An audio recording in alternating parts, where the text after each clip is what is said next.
সম্মানিত সুধী, আমাদের এই ঐতিহ্যবাহী মুরাদনগরে কোনো কিছুর অভাব নেই।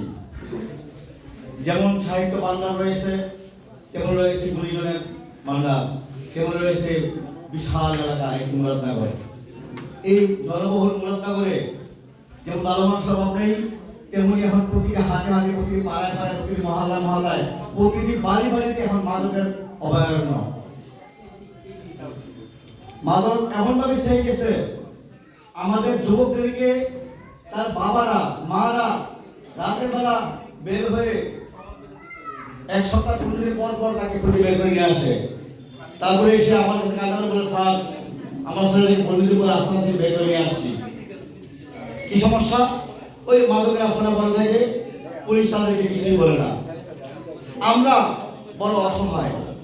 আসলে আমরা সর্ব অবস্থায় মাদকের বিরুদ্ধে আন্দোলন গড়ে তুলতে হবে।